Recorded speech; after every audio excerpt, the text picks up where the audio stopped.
Баршаңызға сәлем достар, әдеттегідей сіздермен түс шору каналы. Ең алдымен каналымызға тіркеліп, каналымыздағы қызықты видеоларымызды көріп шығыңыз, және қоңырауды басуды ұмытпаңыз. Сол кезде біздің видеоларымызды бірінші көретін боласыз.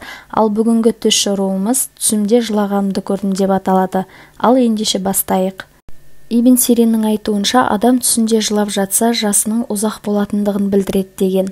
Ал егер көзіңізде жас ағып жылап жатсаңыз, басыңыздағы қиыншылықтардан құтылатындығыңызды білдіреді.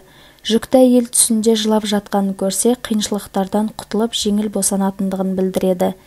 Егер адам түсінде жылап жатса, өңінде қуанатындығын білдіреді. Сондай-ақ бұл түс ер адамның жақсы жұмысқа орналасып, ақша табатындығын білдіруі мүмкін. Бойдақ жігіт түсінде жылағанын көрсе, үйленіп, алысқа жұмысқа баратындығын білдіреді. Егер сіз түсіңізде қайтыс болған адамның артына жылап жатсаңыз, сіздің өміріңізде бір қиыншылықтар болып жатқандығын білдіреді. Түсіңізде жылап жатқан балаңызды жұбатып жатсаңыз, өміріңіздегі қиыншылықтардан оңай құтылатындығыңызды білдіреді.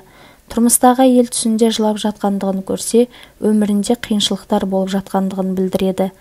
Ал егер тұрмыстағы әйел жасы шығып жылап жатса, жақсы хабар еститіндігін білдіреді. Сондай-ақ түс шорушы ғалымдар, егер жүкті әйел жасы ағып жылап жатса, қыз бала дүниеге әкеледі.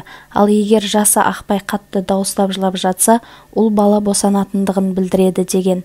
Достар, егер осы видеомыз ұнаған болса, лайк басып қолдап қойыңыз. Сондай-ақ достарыңызбен бөлісуді ұмытпаңыз. Ал егер каналға тіркелмеген болсаңыз, подписаться бөлімін басып, қоңырауды басып қойыңыз. Сау болыңыздар.